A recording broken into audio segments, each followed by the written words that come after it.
एक दिल्ली पुलिस की crime branch की टीम ने अपने डीसीपी हर सिंह के नेतृत्व में एक आर्म्स बनाने की फैक्ट्री, एक कच्चा सेटअप राजस्थान के डीग ज़िले में हजारीबास एक गांव है, वहां पर उसको बस्ट किया है और कुल 5 लोगों की गिरफ्तारी हुई है। गिरफ्तार लोगों से 11 कट्टे, एक राइफल है, सोफिस्टिकेटेड कट्टे बनाए थे और कुछ राउंड जिंदा राउंड हैं और 5 प्रैक्टिस वाले कारतूस भी रिकवर किए हैं। प्रैक्टिस करके देखा गया कि आर्म्स चल पा रहा है कि नहीं चल पा रहा है। ये जो सेटअप बनाया गया था पहाड़ी की चोटी पर बनाया गया था, जिससे कि जो लोग आते हैं या सरकारी ऑफिसर्स कभी आते जाते हैं तो उन पर कड़ी नज़र रखी जा सके और इसको कवर अप किया जा सके अच्छे से। पहाड़ी की चोटी पर एक सुरंग बनी हुई थी, छोटी सुरंग बनी हुई थी, जिसमें भट्ठी लगा करके वहाँ पर प्रॉपर तरीके से सारा सामान मिला है हथियार बनाने का और उसमें छुपाने की भी प्रॉपर व्यवस्था की गई थी। इसमें अभी तक कुल 5 गिरफ्तारी हुई हैं, जिसमें आर्म्स मैन्युफैक्चरर जो हैं वो मुबिन और शेरू हैं और एक साथी इनका बिलाल करके वो अभी भागा हुआ है। उस पर भी अभी दबिश जारी है पुलिस की। इनके जो बीच में मिडिल मैन थे, जो सप्लायर हैं, हरविंदर और सोनू और एक जुबेर करके, इन 3 आदमी की भी गिरफ्तारी हुई है। ये मैं बता दूं यहाँ पर कि ये करीब पिछले 2 महीने से हमारे पास इन्फॉर्मेशन थी। एक मार्च के पहले महीने में एक हमने केस दर्ज किया था जिसमें 2 पिस्टल रिकवर हुए थे और इसमें पिस्टल के सोर्स तक, जैसा कि पहले से भी हमें दिशा निर्देश, ऊपर से भी दिशा निर्देश मिला हुआ है कि जब भी ऐसी कोई आर्म्स की रिकवरी होती है तो उसके सोर्स तक पहुंचा जाए और इसके फॉरवर्ड बैकवर्ड पूरी इंटीग्रेशन की जाए, इन्वेस्टिगेशन की जाए। फॉरवर्ड बैकवर्ड इन्वेस्टिगेशन के दौरान इसमें मालूम हुआ, पता लगा कि राजस्थान में डीग एरिया में एक जगह पर ये पूरा आर्म्स बनाने का एक सेटअप काम कर रहा है। तो जब उस इन्वेस्टिगेशन को डेवलप किया गया, करीब 3-4 ऑफिसर्स की टीम, पुलिस अफसरों की टीम ने 6-7 बार कम से कम वहाँ पर रेकी की। बहुत ही हॉस्टाइल टेरेन है डीग ज़िले में, जो हजारीबास जगह जो बताई, गांव का एक इलाका है, उसमें पहाड़ी की चोटी पर ये काम चल रहा था। बड़ी मुश्किल से वहाँ तक रीच बनाई गई, इन्फॉर्मेशन को पुख्ता किया गया और करीब 2 महीने की कड़ी मशक्क़त के बाद जब ये इन्फॉर्मेशन डेवलप हुई तो डीसीपी के नेतृत्व में एक टीम कंस्टिट्यूट की गई, जिस टीम ने जाकर के पिछले 3 दिन पहले वहाँ पर इसको सर्च किया, पूरे वेन्यू को सर्च किया और वहाँ से मौके से काफ़ी सारा सामान, जो कि मैं आपको पहले भी फ़ोटो में दिखाया, ये पूरा फैक्ट्री का सामान वहाँ से रिकवर हुआ है और इस सामान को, पूरा सामान को ही उस सुरंग में छुपाया जाता था जहाँ पर इसका मैन्युफैक्चरिंग का काम भी चल रहा था। तो इस तरीके से इसके सोर्स तक पहुँचे हैं और सोर्स तक पहुँच करके करीब एक पूरे रैकेट को बस्ट किया है। इसमें आगे भी 2-3 लोग अभी एब्सकॉन्ड कर रहे हैं, जिन पर गिरफ्तारी आगे ड्यू कोर्स में की जाएगी। कब से चल रही थी, बताया उन्होंने, कब से ये बना रहे थे और सप्लाई कहाँ करते थे हथियारों की? ये फैक्ट्री काफ़ी लंबे समय से चल रही थी, जो अभी पता लगी है।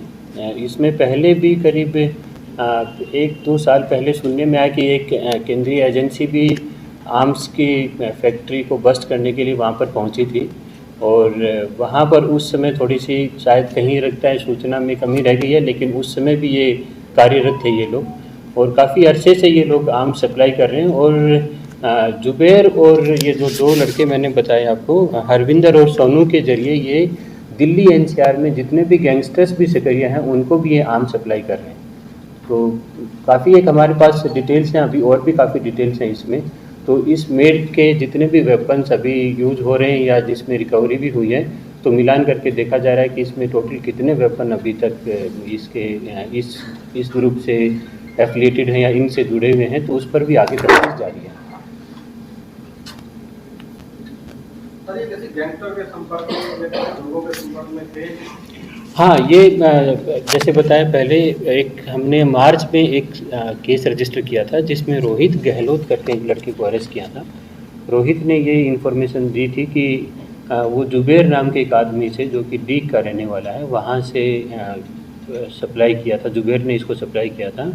रोहित गहलोत के जो लिंक हैं वो कहीं विकास लगरपुरिया गैंग से संबंध रखता है वो लड़का। तो उससे जब बात हुई थी तब उसने बताया कि इन्वेस्टिगेशन के दौरान कि ये वहाँ से सप्लाई हो रही है। उस कांड में भी जो लड़के शामिल थे उसमें भी हमने 2 लड़के उस समय गिरफ्तार किए थे, उसमें भी 1 या 2 अभी एब्सकॉन्ड कर रहे हैं, जिन पर अभी दबिश जारी है। सर, इनसे लिए हुए जो हथियार थे उनसे दिल्ली में कोई वारदात हुई क्या? ये अभी असर्टेन किया जा रहा है, लेकिन हाँ ये स्वाभाविक है कि ये जो हथियार जैसे पहले भी बताया लगरपुरिया गैंग के जो, तो उनसे पिछले साल दिसंबर में एक वारदात में छावला इलाके में सामने आया कि ये आर्म्स यूज हुए हैं। ये बात आई है सामने में, इसको अभी और भी कंफर्म कर लेंगे, लेकिन ये है कि इनके बनाए गए ये हथियार चालू हालत में हैं और ये यूज हुए हैं।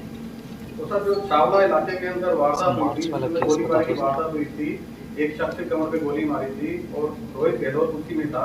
क्या इस गैंग ने उस वारदात के अंदर हथियार सप्लाई किए? इसके अंदर धारा 3 बिल्कुल ये सही है, आपने ये कनेक्ट सही जोड़ा है। ये उसी केस में क्राइम ब्रांच की टीम ने काम करते हुए रोहित गहलोत की गिरफ्तारी की थी, जिसमें रोहित गहलोत के पोजीशन से जिस समय गिरफ्तार किया था मार्च के पहले सप्ताह में, उस समय भी उससे 2 पिस्टल रिकवर किए थे। वो पिस्टल भी यहीं से बने हुए थे, इसी फैक्ट्री के बने हुए थे, और उस समय भी कुछ लाइव राउंड रिकवर हुए थे, वो भी उसी के द्वारा सप्लाई किए गए थे, इसी जुबैर के थ्रू ही सप्लाई किए गए थे। और जब रोहित गहलोत की गिरफ्तारी हुई मार्च में, तो उसने ये इलाके के बारे में थोड़ा सा एक हिंट दिया था, लेकिन प्रॉपर इनपुट नहीं थी, जिसको काफ़ी डेवलप किया गया। बहुत मेहनत की उसमें क्राइम ब्रांच के जो 3 लड़के, मैं नाम बताना चाहूँगा, हमारी पुलिस सेटअप के राहुल हैं, अमित हैं और मनीष, इन 3 लड़कों ने काफ़ी मेहनत करी है। और करीब 1 महीने तक लगातार रेकी करने के बाद, वहाँ पर लोकल इनपुट डेवलप करने के बाद, इंटेलिजेंस डेवलप करने के बाद ये उस मुकाम तक पहुँचे कि वहाँ पर क्रेडिबल इनपुट, जो कि एक्शनेबल इनपुट है, वो बन सकी उसमें। और जब एक्शनेबल इनपुट मिली तो वहाँ पर जब रेड की गई, तो रेड के दौरान ये सब सामान रिकवर हुआ और उस सुरंग तक भी पहुँच पाई पुलिस टीम। उस सुरंग को भी देखा, उसका वीडियो भी अभी जारी करेंगे।